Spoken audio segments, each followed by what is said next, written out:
తాకట్టులో ఉన్న బంగారాన్ని విడిపించి ఆ రోజున్న మార్కెట్ ధర కట్టి మిగిలిన డబ్బును మీకు అందిస్తుంది ఎస్వీఎస్ గోల్డ్. నమస్కారం, వెల్కమ్ టు ఐ డ్రీమ్. ధర్మ మార్గం విత్ విజిత కార్యక్రమానికి స్వాగతం.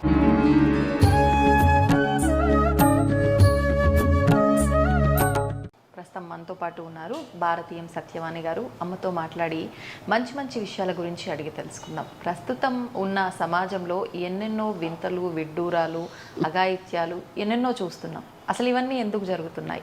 సమాజంలో ఒకరిపైన ఒకరు పడుతున్నారు అని అంటే ఒక అర్థం ఉంది. కుటుంబంలో వ్యక్తులు కూడా ఒకరిపై ఒకరు నిందలు వేసుకోవడం కానుంచి బజారు వరకు, అంటే బజారుకి ఈడ్చుకోవడం వరకు కూడా ఈ వ్యవస్థ అనేది వెళ్ళిపోతుంది.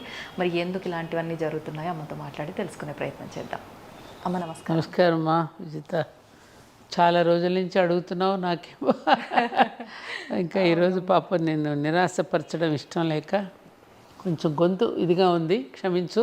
అయ్యో వద్దమ్మా, పర్వాలేదు. బాగాలేకపోయినా మీరు నాకు సమయం ఇచ్చారు, సంతోషం. థ్యాంక్ యూ రాజు. అమ్మ, కుటుంబ వ్యవస్థే కానివ్వండి, వివాహ వ్యవస్థే కానివ్వండి, ఏది కూడా ఒకప్పటిలాగా ఇప్పుడు లేదేమో అనిపిస్తుంది. అంటే ఒకప్పుడు మేమైతే ఏం చూడలేదు, చూడకపోయినప్పటికీ ఇంట్లో పెద్దవాళ్ళు ఎవరైనా ఉంటే మా రోజుల్లో అలా ఉండేది, మా రోజుల్లో ఇలా ఉండేది అని చెప్పే మాటల్ని బట్టే మాకు అనిపిస్తుంది, అరే అలా ఉండేదా, ఎందుకు ఇంత మారిపోయింది, అంటే నామరూపాలు లేకుండా పోయాయే అలాంటి విషయాలు అనే విధంగా అనిపిస్తోందమ్మ ఈ ఆలోచన ధోరణి అనేది. ముఖ్యంగా భార్యాభర్తల విషయం తీసుకుందామమ్మా. అసలు భార్యాభర్తలు అని అంటే ఎంత అన్యోన్యమైన దాంపత్యము, అసలు విడదీయలేని ఒక బంధము. అలాంటిది అంటే 100 ఏళ్ల పంట అని చెప్తూ ఉండేవారు. ఇప్పుడు అసలు పచ్చగడ్డేస్తే బగ్గుమనేటట్టు ఉంది ఆ బంధం అనేది. ఎందుకు ఇలా ఉందంటారమ్మా? అంటే అమ్మా, వ్యవస్థలలో కొన్ని అవస్థలు వచ్చాయి. ఈ అవస్థలకు మూల కారణం ఏంటనేది మూలాన్ని వెతికి తీస్తే మనకు అర్థమవుతుంది. అసలు మనకి ఈ దాంపత్య ధర్మం అనేది ఒక సృష్టి యజ్ఞంగా మనకి భగవంతుడు ప్రసాదించినటువంటి ఒక యజ్ఞం. ఇది గాడ్స్ క్రియేషన్. ప్రకృతి పురుషుడు, ఈ ప్రకృతి పురుషుడి మధ్య ఒక ఆకర్షణను పెట్టి బొమ్మల నుండి మరికొన్ని బొమ్మలు తరాలు నిలవడానికి కావలసినటువంటి ఒక ప్రక్రియ, ఒక యజ్ఞం ఇది. ఆయన అన్నట్టుగా వివాహం అనేది ఒక రిక్రియేషన్ కోసం కాదు, ఇది ఫర్ క్రియేషన్ అని. ఆ మ్యాన్ అండ్ ఉమెన్ మధ్య ఉండేటటువంటి ఈ లింక్ అనేది కేవలం అది భౌతికమైనటువంటిది కాదు, అది మానసికపరమైనది, ఆత్మపరమైనది. Highly spiritual link between heaven and earth అంటారు. అలాంటి స్థితి నుండి మనం రోజు రోజుకి కొంచెం దిగజారుడుతనం వచ్చేసింది. దానికి కారణం ఏమిటి? ఇది యోగ భూమి, ఇది భోగ భూమి కాదు. కేవలం దాంపత్య ధర్మం అనేటటువంటిది సంతాన ఇచ్ఛ కోసం, సంతానం కోసం అనేటటువంటిది. ఆ యజ్ఞ నిర్వహణ నుండి వచ్చేటటువంటి సత్సంతానమే. ఆ యజ్ఞ ఫలం ఏమిటి? సత్సంతానం. కేవలం దానికోసమనే ఈ యజ్ఞం నిర్వహించడం అనేటువంటి మన పూర్వీకులు మనకు చెప్పినటువంటి ఇది పద్ధతి. సో రాను రానది మైల పడిపోయింది. ఇప్పుడు జంతువులు ఉన్నాయనుకోమా, దాని ఋతుధర్మం ప్రకారం అవి సంతానాన్ని కంటాయి. వాటికి కొన్ని ఉన్నాయి, అది ప్రకృతి వాటికి ప్రసాదించింది, అది మనకు తెలియదు. అది సరే, తర్వాత మనం ఆధునిక పోకడలు వల్ల, నీకు గుర్తుందో లేదో, మా అందరికీ తెలుసు, పల్లెటూళ్ళలో మంచాలు అసలు ఎక్కడుండేవి తెలిసేది కాదు. గోడ కానించుండే, రాత్రిపూట పడుకున్నాక మళ్ళీ గోడకి ఎత్తేసేవారు, బయటకు కనిపించేది కాదు. మన తల్లిదండ్రులు ఎక్కడుండేవారు కూడా మనకు తెలియదు. అవునమ్మా. అలాంటి దృశ్యం ఒక ఇంటిని ఒక ఎలాంటి పిల్లవాళ్ళకి, పెరుగుతున్న పిల్లలకి ఎటువంటి దృశ్యాన్ని చూపించాలి, ఆ ఇంటి వాతావరణం ఎలా ఉండాలనే దానికి దృశ్య సంస్కారం, శ్రవణ సంస్కారం అని 2 ఉన్నాయి. ఎటువంటి దృశ్యాలు చూపిస్తే పిల్లలు ఎదుగుతారు, బాగవుతారు, ఎలాంటి మాటలు వింటే వాళ్ళు సంస్కారవంతులు అవుతారు. ఈ 2 సంస్కారాల ద్వారా పిల్లల్ని పెంచటం అనేటటువంటి అనాది నుండి మనకి పెద్దలు ఇచ్చినటువంటి ఒక సంస్కృతి. అది ఎప్పుడైతే గాడి తప్పిందో, పాశ్చాత్యీకరణ చెందిందో అప్పటి నుంచి మనం దారి తప్పాం. నిజమమ్మా. ఫ్యాషన్ కోసమనో లేకపోతే రకరకాల దీనికోసమనో మన జీవన శైలిలో మార్పులు వచ్చిన తర్వాత, ఆ మార్పు వచ్చిన తర్వాత అనుకోకుండా ఆ మార్పు వెనక మరి మార్పులను వస్తాయి కదమ్మా. అంతే కదమ్మా. ఆలోచించండి. కాబట్టి ఈ ఈ వ్యవస్థలో వచ్చిన ఈ అవస్థలు మనం కొని తెచ్చుకున్నవే కాబట్టి మనం అనుభవించక తప్పదు. పెద్దల మాట ఎప్పుడైతే పెడచెవిని పెట్టామో, ఏదైతే శ్రీకృష్ణుడు కూడా భగవద్గీతలో యజ్జత్ ఆచరిత శ్రేష్ఠ, శ్రేష్ఠులు ప్రముఖులైనటువంటి వాళ్ళు ఏది ఆచరించారో మీరు ఆచరించండి అని నన్ను ఆదేశించాడు. ప్రముఖులు చెప్పిన బాటలు మనం నడవడం లేదుగా, ఆచరించిన వాళ్ళ బాటలు మనం నడవడం లేదుగా, మనకు తోచినట్టుగా మనం నడిచేస్తున్నాం. ఏమ్మా, నేల విడిచి సాము చేస్తున్నాం.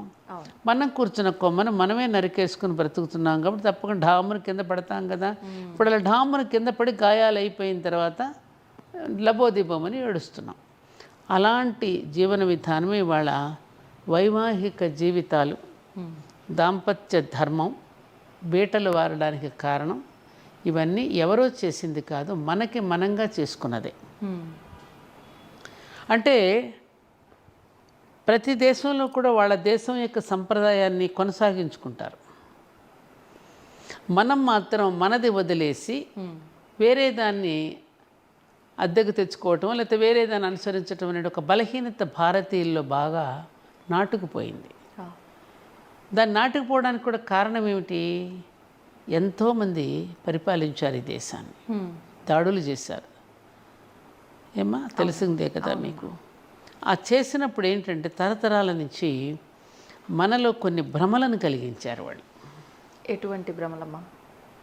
మన పురాణాలు, మన ఇతిహాసాలు, మన వేదాలు, మన జీవన విధానం ఇదంతా బుల్షిట్. ఇవన్నీ అబద్ధపురాతలు, అబద్ధాల కోతలు అన్నట్టుగా వాళ్ళు మాట్లాడేస్తే మీ రాముడు అట్లా, మీ సీత ఇట్లా, మన గ్రంథాలను కూడా ఇంటర్ప్రిటేషన్స్లో మార్చేసి రాశారు వాళ్ళు. అసలు సత్యాన్ని దాచేసి వాళ్ళ సొంత వాక్యాలు అందులో ప్రక్షిప్తాలు చేర్చి మార్చినటువంటి పాఠాలే మనకు చెప్పి దానిలో అందరికీ ఒక సందేహం వచ్చేటట్టు చేసి, అవునా కృష్ణుడు అలాంటి వాడా, ఓ రాముడు ఇలాంటి వాడా, అది రాముడు అలాంటప్పుడు దేవుడు ఎలా అవుతాడు, ఇట్లాంటి క్వశ్చన్స్ మనకు వచ్చి మనలో మనకి భ్రమలు కలిగించేటట్టు చేశారు. అది వాళ్ళే రాశారు పుస్తకాల్లో. భారతీయుల్ని ఎలా జయించాలో తెలియక మేము ఎటువంటివి ప్రవేశపెట్టామని బేబింగ్టన్ మెకాలే లాంటి వాడు కూడా చెప్పేశాడు కదా పార్లమెంట్లో. భారతీయులంతా విలువలతో జీవిస్తూ ఉంటారు. ఆ విలువలతో జీవించే వాళ్ళని జయించడం చాలా కష్టం కదా. మరి వాళ్ళని జయించాలంటే ఎలాంటి బలహీనతలు వాళ్ళలో చేర్చాలని నేను ప్లాన్ చేశాను. ప్లాన్ చేసి వాళ్ళకి వాళ్ళ సంస్కృత భాషను దూరం చేసేసాను. వాళ్ళకి వాళ్ళ శతక పద్యాలు లేకుండా చేశాను. వాళ్ళ నైతిక శాస్త్రాన్ని తీసి పారేశాను పాఠశాలల నుంచి. మన విధానాన్ని ప్రవేశపెట్టేశాను. అమ్మకు బదులు మమ్మీని చేసేసాను. అంతే కదా. మమ్మీ అంటే జీవోత్సవం, అమ్మలను జీవోత్సవాలను చేసేసాను. డాడ్ చచ్చిపోయాడు. అలాగే గురువులు కూడా అంతే. అన్ని చోట్ల నేను ఏదైతే చేశానో, ఏది ఇంజెక్ట్ చేశానో భారతీయుల మెదడులో అది కొనసాగుతూ వస్తాను. నేను జయించాను అన్నాడు. అదేమన్నా మనం మార్చుకున్నామా అమ్మ? మార్చుకున్నామా? మార్చుకునే ప్రయత్నం చేశామా? లేదు. వాడు వెళ్ళిపోయిన తర్వాత ఆ కళంకాన్ని ఏమైనా తుడిచిపెట్టుకున్నామా? మన 26వ తారీఖున గణతంత్ర దినోత్సవం వస్తే నాకు ఎందుకునే వెళ్ళి జెండా కూడా ఎగరేయాలని అనిపించలే. నాకు బాధేసింది. ఆకాసేపు భారత్ మాతాకి జై అంటాం కదా, ఫార్మాలిటీగా ఏదో ఒక క్రతువును ఒక తంతులాగా చేసేస్తున్నాను తప్ప. మరి ఆ తర్వాత స్వాతంత్రం వచ్చి 77 సంవత్సరాలు అయ్యింది. మరి అప్పుడున్నటువంటి ఎజెండా ఏమైపోయింది? ఆ ఎజెండా ఒక్కటే అందరం కనుక అనుసరిస్తే బాగుండేది కదా. మరి ఇన్ని జెండాలు ఎందుకు వచ్చాయి మనకి? ఇన్ని జెండాలు ఎందుకు? ఆ ఒక్క ఎజెండానే అందరికీ ఉన్నప్పుడు ఎక్కడొచ్చింది మార్పు? మనలోనే ఐకమత్యం లేదు కాబట్టి ఐకమత్యం లేకపోవడమే కదా, మన ఆలోచన విధానంలో ధర్మం వెంటపడిన ఈ జాతి ధనం వెంటపడింది. అవును, ధర్మానికి శిరస్సు వంచిన ఈ జాతి ధనానికి పాదాలెత్తుతోంది ఇప్పుడు. త్యాగానికి పరాకాష్ఠగా నిలబడిన ఆనాటి భారతీయుడు ఈనాడు స్వార్థానికి పతాక ఈ అంచున నిలబడి ఉన్నాడు. అవునా కాదా? నిజం. ఏమ్మా వాస్తవం అమ్మా. ఇది ఇది ఇది మనం తెలుసుకోకుండా ఇప్పటికీ మనం చూస్తున్నాం. ఎన్ని మాటలు మనం చెప్పుకున్నా, పైకి ఎన్ని సభలు సమావేశాలు పెట్టి, ఆ సభలు సమావేశాలకు కూడా లక్షలు ఖర్చు పెట్టి పెడుతున్నాం మనం. ఆ పోడియం ఖర్చే బొచ్చుడు ఉంటుంది, ఆ పుస్తక ఆ పూలు డెకరేషన్స్ ఇవన్నీ. అసలు ఏమిటి అక్కడ ఏం అందిస్తున్నాం జాతికి మనం, పిల్లలకి? ఎందుకంటే నేను పిల్లల గురించి నా ప్రయాణం అంతా పిల్లలతోనే. మీకు తెలుసు, నేను స్కూల్స్ కాలేజెస్ పిల్లలు. అసలు పిల్లవాడికి ఏం అందిస్తున్నాం? మొన్న నేను ఏదో ఒక వసంత పంచమి రోజున పిల్లల దగ్గరికి వెళ్ళి మాట్లాడితే ఒక్కొక్క విషయాన్ని వాళ్ళకి చెప్తుంటే ఎంత ఆసక్తిగా వింటూ, వాళ్ళు 3-4 సంవత్సరాల పిల్లలు కూడా 1, 2, 3 తరగతి పిల్లలు కూడా ఎంత ఆస్వాదిస్తూ వాళ్ళకి మెతిపి. ఇప్పుడు పిల్లవాడికి నువ్వు చారన్నం పెట్టేటప్పుడు ముందు అన్నాన్ని భక్తిగా మెతికి కాస్త నెయ్యి వేసి చారు వేసి గుజ్జు చేసి గోరుముద్దలు తినిపిస్తావు కదమ్మా. ఎందుకని? వాడికి అలా అయితేనే వాడు తినగలుగుతాడు, జీర్ణం అవుతుంది. అలాగే మేధావులైనటువంటి వాళ్ళు జాతికి ఎప్పటికప్పుడు మెతిపి పెట్టాల్సిన కర్తవ్యం మేధావులకు ఉందా లేదా? ఉంది. మరి వాళ్ళ పిల్లలకి నువ్వు ఎటువంటి దృశ్యాలు చూపిస్తున్నావు, ఎటువంటి పాఠాలు నేర్పిస్తున్నావు, అసలు ఫండమెంటల్స్ నేర్పిస్తున్నావా నువ్వు? ఒక నేచర్ గురించి కానీ ఎంత A for apple P for బ్రెడ్డా అంటే తిండి కోసం చదువా? మన చదువు కాదు కదా. కాదు. అందుకని తిండి కోసం చదువు అనేటటువంటి ధోరణి వచ్చేసరికి ఈ చదువు ఉద్యోగం కోసం అంతే అని వెంపర్లాడుతున్నాడు. ఉద్యోగం డబ్బు కోసం, ఆ డబ్బు సుఖాల కోసం అనే దీనిలో పరిగెడుతున్నాడు. అడుగులేని సంచిలాగా మారుతున్నాడు తప్ప జీవితాన్ని అర్థవంతంగా మలుచుకోగలుగుతున్నాడా? లేదు. కారణం ఎవరు అని మనం ప్రశ్న వేసుకుంటే అందరం దీనిలో బాధ్యులమే. అందరం బాధ్యులమే కదా. అమ్మ కొంతమంది చేస్తే సరిపోతుందా అని అనుకుంటాం. కొంతమందిని కొన్ని అడుగులు వేస్తే మిగతా జాతి నడుస్తుండగా ప్రయత్నాలు జరుగుతున్నాయి. ఆ జరుగుతున్న ప్రయత్నానికి ప్రభుత్వాలు కూడా దోహదం చేసి అటువంటి ప్రయత్నాలు చేస్తున్న వాళ్ళని కూర్చోబెట్టి మాట్లాడి, మాకు కూడా పరిపాలన చాలా సులభంగా ఉంటుందయ్యా మీరందరూ సహకరిస్తే, మీరు ఆశయంతో చక్కగా ఇట్లా పిల్లలకి ఇట్లా చెప్తూ ఉన్నారు కాబట్టి మా సహకారం ఏం కావాలి మీకని వాళ్ళని కూర్చోబెట్టి మాట్లాడిన దాఖలాలు ఎక్కడైనా ఉన్నాయా అమ్మా? లేదు. ఇందాక మీరు అన్నట్లు మీరు చూసారా? లేదమ్మా. అంటే ప్రతి ఒక్కటి పేరు, పలుకుబడి, డబ్బు, ఇంకా అవి ఉంటే మనం చేసే నడవమేమో అనే దగ్గర కూడా ఆగిపోయే వాళ్ళు ఉన్నారేమో అనిపిస్తుందమ్మా. ఉంది కదా, చూస్తున్నాం కదా మనం. మరి ఒకప్పుడు మరి స్వతంత్ర సంగ్రామంలో ఆ రోజున భారతదేశాన్ని మనం స్వతంత్రంగా పరిపాలించుకోవడానికి ఎంతోమంది ఎన్నో రకాల కృషి చేశారు కదమ్మా. చేసిన వాళ్ళు కొంతమంది పాలనలోకి వెళ్ళారు, కొంతమంది సేవా దృక్పథంలోకి వెళ్ళిపోయారు. ఆ సేవా దృక్పథంలో పనిచేసిన వాళ్ళని ప్రభుత్వాలు దగ్గరకు తీసి వాళ్ళకి బాధ్యతలు అప్పగించి సమాజాన్ని మనం అనుకున్న సమాజంగా తీర్చిదిద్దడానికి ప్రయత్నం జరిగిందా? వెంటనే ఆపగా జురుకోవడం మొదలెట్టారు. స్వాతంత్రం వచ్చేసింది, చతికి పడిపోయారు, అయిపోయింది అనుకున్నది, ఎవరికి వాళ్ళు తినడం మొదలెట్టారు. సిగ్గేయడల్లా మనకి? నా పుణ్యభూమి నా దేశం నమో నమామి అని పాడుకోవడానికి సిగ్గేయటల్లా మనకి? పుణ్యదేశమే. నాకు బాధ అనిపిస్తుంది. చిన్నప్పుడు మాకు ఎందుకబ్బా చిన్నప్పుడు ఈ భారత భూమిని గురించి ఇంతగా పొగిడి ఎందుకు చెప్పారా మనకి? మనం కూడా హాయిగా అందరితో పాటు బతికేసి ఉంటే బాగుండేది కదా అని అనిపిస్తుంది. అప్పుడప్పుడు బాధ అనిపిస్తుంది. అంటే ఇంత తెలిసిన మీకే అంటే ఒక్కొక్కసారి ఇలాంటి ఆలోచన వస్తుంది అని అంటే మిగతా వాళ్ళ పరిస్థితి ఇంకా చెప్పక్కర్లేదమ్మా. ఆటోమేటిక్గా సమాజానికి తగ్గట్టుగా మారిపోతున్నారు. అంతే కదా? అంతే కదమ్మా. కాదు విజిత, పిల్లలకి మనం ఎవరిని రోల్ మోడల్స్గా చూపిస్తున్నామమ్మా? ముందు అసలు ఫస్ట్ తల్లిదండ్రులు రోల్ మోడల్స్ కదా. అవును.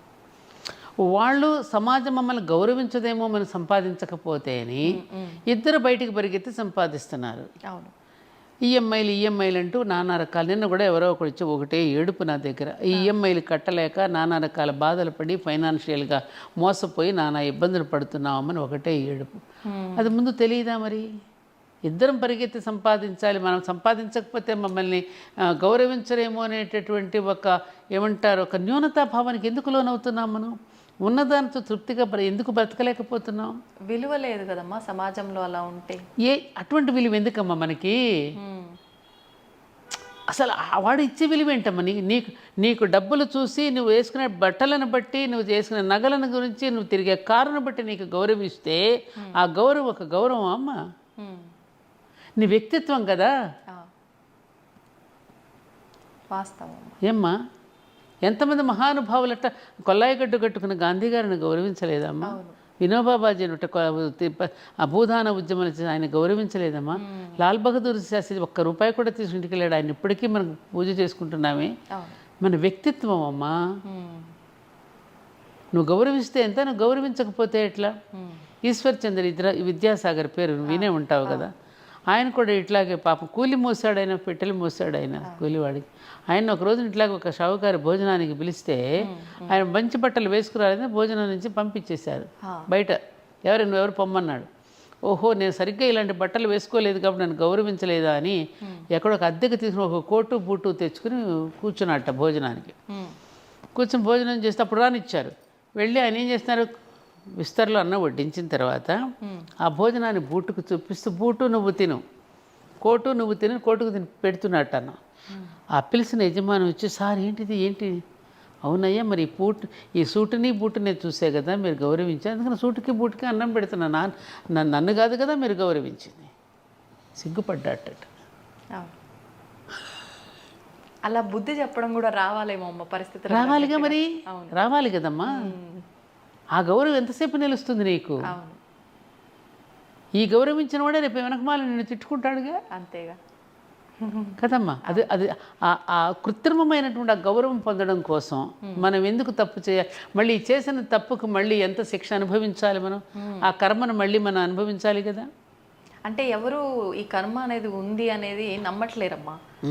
ఆ తర్వాత సంగతి తర్వాత ఇలా ఉంటే తర్వాత చూసుకుందాంలే, వచ్చినప్పుడు అది ఎత్తుకుంటాడు. ఎవరు చూశాడు కర్మను అనుభవించి వచ్చే ఎవడైనా చెప్పాడు? చెప్పుకోలేక ఏడుస్తున్నారు. ఎందుకమ్మా ఇవాళ సంపాదిస్తున్న పిల్లలు చాలరామా? ఆ పిల్లలే మనకు శత్రువులుగా మారుతారు. ఆ పిల్లలే వ్యసనాలు బారిపడతారు. ఆ పిల్లలే నువ్వు సంపాదించిన సంపద నాశనం చేసి వాళ్ళు చెడిపోయి నిన్ను వీధిన పడేసినప్పుడు ఏమవుతుంది? అప్పుడు చూస్తున్నాం కదమ్మా అలాంటివన్నీ. వాళ్ళు చూస్తున్నాం. చిన్నప్పటి నుంచే మనం రకరకాల కారుల్లో వాళ్ళని స్కూల్స్కి పంపించేస్తున్నాం. వాళ్ళకి కావాల్సినవన్నీ ఇచ్చేస్తున్నాం మనం. వాడికి ఇంకేంటో తెలియడం లేదు. వాడికి ఇంకేం కావాలో వాడికి తెలియదు. ఇంకేదో కావాలి ఆ మత్తులో పడిపోయి ఏదో ఒక సుఖానుభవం కోసం వాడు అరువులు చేస్తున్నాడు కదా. కాబట్టి ఇవన్నీ మనం తెచ్చుకున్నవే. నువ్వు అన్నట్టు వివాహం అనే అక్కడే అనుకుంటా మొదలై మనకి ఇలా వచ్చాం. ఒకరికొకరు అర్థం ప్రతి ఒక్కరికి ఉంటుంది అది. ఎవరం తక్కువ కాదు ఈ విషయంలో. ఎందుకంటే మనకి వివాహాలు అనేక రకాలు ఉన్నాయి. స్వయంవరం దగ్గర నుంచి మనం ఎన్నో చూసుకున్నాం. పెద్దలు నిర్ణయించిన వివాహాలు, అరేంజ్డ్ మ్యారేజెస్. తల్లిదండ్రులు పిల్లల యొక్క భవిష్యత్తును కోరుకుంటారు కాబట్టి కొన్ని ఎంక్వైరీ చేస్తారు. కొంతమంది ఎంక్వైరీ చేసుకుంటారు. కొంతమంది పెద్దవాళ్ళ మాటలు నమ్మి చేస్తారు. జరుగుతూ ఉంటాయి ఇలాంటి.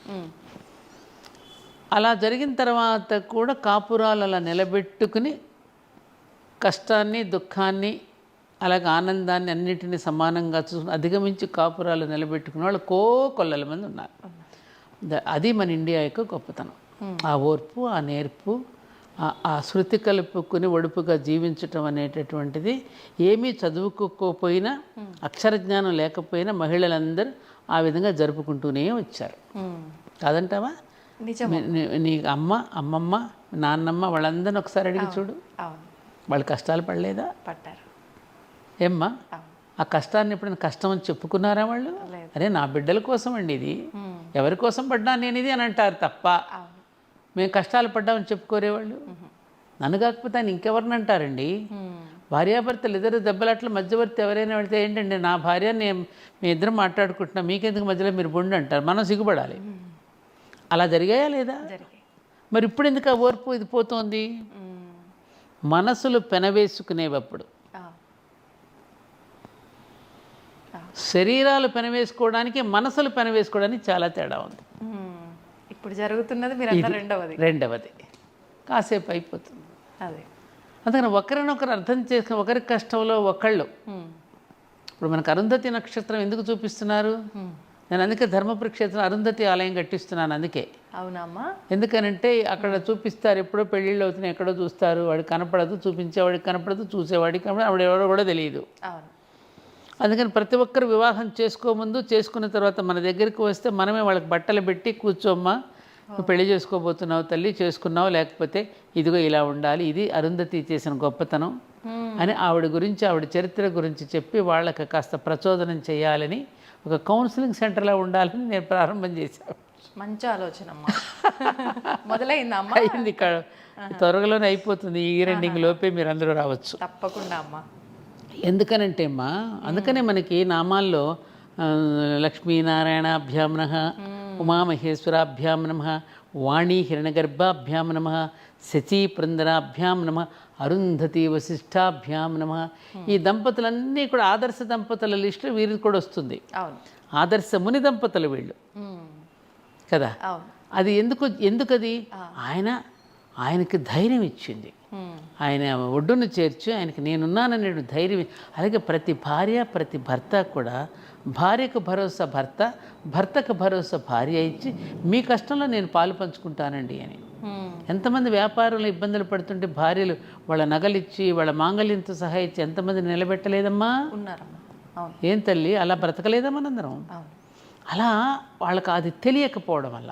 ఇంకోటి ఏంటంటే విజిత, ఇప్పుడున్నటువంటి స్టడీస్లో ఈ సాఫ్ట్వేర్ వచ్చిన తర్వాత ఎంతవరకు ఆ ఆధునిక టెక్నాలజీ వైపే దృష్టి పెడుతున్నారు తప్ప ఆ టెక్నాలజీ కంటే గొప్ప శాస్త్రీయత మన జీవన విధానంలో మనకు ఉన్నదనేది ఇప్పుడు పిల్లలకి చెప్పకపోవడం వల్ల, ఆ వివాహం చేసుకోవడానికి తగిన అర్హతను వాళ్ళు పొందలేకపోవడం వల్ల జరుగుతుంది. ఇప్పుడు మాకు 19 సంవత్సరాల వయసులో మేము అత్తవారింటికి వచ్చాము. పూర్తిగా వాతావరణం భిన్నంగా ఉంటుంది, స్వభావాలు భిన్నంగా ఉంటాయి. అక్కడ ఒక రకంగా పెరిగి వచ్చాం, ఇక్కడికి వచ్చిన తర్వాత వాతావరణం వేరుగా ఉంటుంది. అక్కడదేమో ప్రేమ, ఇక్కడికి వచ్చాక బాధ్యతలను మన భుజస్కంధాల మీద వేసుకునేటప్పుడు కొంత బరువు ఉంటుంది. ఆ బరువుని ఎలా మొయ్యాలో ఎలా చేయాలనే దానికి మన అమ్మమ్మలు నాన్నమ్మలు మేనత్తలు మేనమామలు ఎవరో ఒకళ్ళు కూర్చోబెట్టి వెన్ను తట్టి చెప్పేవారు. మేము కూడా కాపురానికి కొత్తగా వచ్చినప్పుడు ఇలాగే ఉండేదమ్మా, కొంచెం ఓపిక పెట్టి ఒరుగళ్ళు పట్టడం జరుగుతుంది అని చెప్పి భూదేవికి ఎలాంటి ఓర్పు ఉన్నదో దానిని చెప్పి ఆ కథలు ఆ ఎగ్జాంపుల్స్ చెప్పి కాపురాలు నిలబెట్టారు. లేకపోతే మేము పోయేవాళ్ళం ఆ రోజుల్లో. చెప్పకపోతే నేను చెప్పేది ఏంటంటే, ఆ రకంగా పెద్దవాళ్ళు మాకు ఆ మాటలు చెప్పకపోతే మా జీవితాలు కూడా అంతే కదా. ఆహారపు అలవాట్లు వేరుగా ఉంటాయి, మన అమ్మ ఇంట్లో తినే మన వంటలు వేరుగా ఉంటాయి. అత్తగారింట్లోకి వచ్చి వాళ్ళ అలవాట్ల ప్రకారం వాళ్ళ భోజన పద్ధతులు వాటన్నింటిని లింక్ చేసుకుని అలవాటు పట్టడానికి టైం పడుతుంది కదా. ఇప్పుడు తులసి మొక్క ఉంది అక్కడ, ఆ తులసి మొక్కను అక్కడ నుంచి తీసి నువ్వు కుండీలో పెడతావు. ఆ కుండీలో పెట్టిన తర్వాత అది అప్పుడు వడిలిపోయి ఉంటుంది. ఆ రోజు ఒక 2-3 రోజులకు చక్కగా నిలబడుతుంది. మనం కూడా అంతే, అక్కడ తీసిన మొక్కను తెచ్చి మళ్ళీ ఇక్కడ నాటినప్పుడు ఆ చుట్టూ వాతావరణానికి అలవాటు పడింది నిలబడడానికి కొంత టైం పడుతుంది. కానీ ఆ టైం వరకు మనం కనుక కొంచెం ఓర్పు పడితే నిలబడిపోగలగదు. కానీ ఆ టైం మనం టైం తీసుకునే అంత అవకాశం మనకు ఆ ఓర్పు లేదుగా. ఓర్పు లేదు, అంత సమయము ఇవ్వడం లేదు. తొందరగా అయిపోవాలి అంతే చెప్తున్నాగా. ఇప్పుడు పిల్లలకి నువ్వు ఇన్స్టెంట్గా కావాల్సింది నువ్వు ఇచ్చేస్తున్నావు. అది సంపాదించుకోవడంలో ఆనందాన్ని, ఆ వస్తువు కొనుక్కోవడానికి సంపాదించుకోవాల్సిన ఆనందాన్ని నువ్వు వాడికి అసలు ఇవ్వడం లేదు. అంటే నేనే కష్టాలు పడ్డా, నా పిల్లలకి కష్టం తెలియకుండా అదే అక్కడ ఆ డైలాగ్ వదిలిపెట్టాలి పేరెంట్స్. నేను కష్టపడ్డాను కాబట్టి నా పిల్లలు కష్టపడకుండా పెరగాలనేది చాలా చాలా చాలా తప్పు. విదేశీయులు అలా పెంచరు. విదేశీయులు పిల్లలు చిన్నప్పుడు పెంచుతారు, ఒక్కసారి వదిలేస్తారు, రెక్కలు వస్తే ఎగిరిపోతాడు వాడు. అది వాళ్ళ పెంపకం కరెక్టు. మంచి చెడు చెప్తారు, చిన్నప్పుడు మనకంటే బాగా చూస్తారు, భుజాల మీదే మోస్తారు, ప్రతిదీ చాలా జాగ్రత్తగా చూస్తారు. వాడికి వయసు వచ్చే వరకు చక్కగా వదిలిపెట్టేస్తారు. మనవాళ్ళ మునిమనవరాళ్ళ దాకా ఆలోచించి పెట్టి అసలు మర్చిపోయి ఇది పట్టుకుంటాం. అక్కడ మన దగ్గర మార్పు రావాలి. ఇంకా మనవాడికి ఏం గొలుసు చేయించాలి, గడపలు దాటినప్పుడు ఇంకా మనం ఏం పెట్టాలి, ఈ గందరపు గోళ గోలే తప్ప అసలు పెరుగుతున్న వాడికి అసలు ఏమి ఇవ్వాలి, మనం ఏం చెయ్యాలి అనేటువంటిది ఎక్కడ ఆలోచిస్తున్నాం మనం? లేదమ్మా. కదా మన ఆలోచనలో మార్పు రావాలి. పిల్లవాడిని కష్టపడనివ్వాలి. కష్టం అంటే వాడికి తెలియాలి. అందుకని పిల్లలకి ఆస్తిపాస్తులు ఇవ్వకూడదు, ఇస్తామని చెప్పొద్దు. సంస్కారమైన ఆస్తి మాత్రమే ఇవ్వండి. ఇవ్వమని చెప్పేయండి ముందే. మనకి ఏం ఆస్తి లేదని చెప్పండి. వచ్చిన సంపద నీది కాదమ్మా, ముందు సమాజానికి. ఈ సమాజం మనకి ఇచ్చింది, ఇది మళ్ళీ తిరిగి సమాజానికి పంచిపెట్టాలనే ధోరణి మనలో ఉన్నప్పుడు మన పిల్లలు కూడా బాగుంటారు. నేను ఇంకొక విషయం చెప్తున్నా, పెళ్ళిళ్ళు కూడా మీరు సింపుల్గా తక్కువ ఖర్చుతో చేయండి. నియర్ అండ్ డియర్ని పిలవండి. చాలామంది చెప్పి నీ ద్వారా కూడా చెప్తున్నాను, సింపుల్గా చేయండి. పిల్లలకు ముందే చెప్పండి, మీకు ఇప్పుడు మేము కట్న కానుకలు ఇవ్వడంలా, మీరు 10 సంవత్సరాలు చక్కగా గట్టిగా కాపురం చేసిన తర్వాత ఘనంగా మరొక్కసారి అభినందన సభ పెట్టి మిమ్మల్ని చక్క పల్లకీలు ఊరేగింపుగా తీసుకువచ్చి అందరి మధ్య మీకు అభినందించి అప్పుడు బాగా మంచి భోజనాలు పెట్టి చేస్తాం. అప్పుడు మీకు ఇస్తాం అనుకున్న డబ్బు అప్పుడు ఇస్తాం, సగమే. ఆ తర్వాత మళ్ళీ 20 ఏళ్ళు ఏది రజతోత్సవం చేస్తాం కదా, అప్పుడు ఇవ్వండి. 25 ఏళ్ళు గడుస్తాయి కదా. అలా గనక పిల్లలకి మనం భయం పెట్టకపోతే ఫోటోషూట్లు ఖర్చు ఎంత డబ్బున్నా, లెహంగాలకి ఎంత ఖర్చు పెడుతున్నారమ్మా, మంగళ స్నానాలకి ఎంత ఖర్చు పెడుతున్నారు, ఊరు దాటి ఊరు వెళ్ళిపోయి అక్కడ పెళ్ళిళ్ళు చేస్తున్నారు. అసలు చెప్పవలసింది చెప్పరు. అసలు అమ్మ ఇప్పుడు 5 రోజుల పెళ్లి అని అంటే అప్పట్లో కూడా 5 రోజులు పెళ్లి చేసేవారని విన్నాము, బ్రహ్మాండంగా చేసేవారు. మరి ఇప్పుడు హల్దీ అని మీరు అన్నట్లు ఆ పెళ్ళిళ్ళు వేరు. అప్పట్లో ఏం జరిగేవమ్మా? అప్పట్లో 5 రోజుల పెళ్ళిళ్ళు అంటే దూరపు నుంచి బంధువులు వచ్చేవారు కదా, రవాణా సౌకర్యాలు ఇంత లేవు కదమ్మా. అవునమ్మా. నెల రోజుల ముందే వచ్చేసేవారు. అతి దగ్గర మేనమామలు మేనతో రక్త సంబంధీకులు వచ్చేవారు. అప్పుడు ఇవి లేవు కదా మనకి, ఏమంటారు ఇప్పుడు ఈవెంట్ మేనేజర్స్ ఎక్కడున్నారు?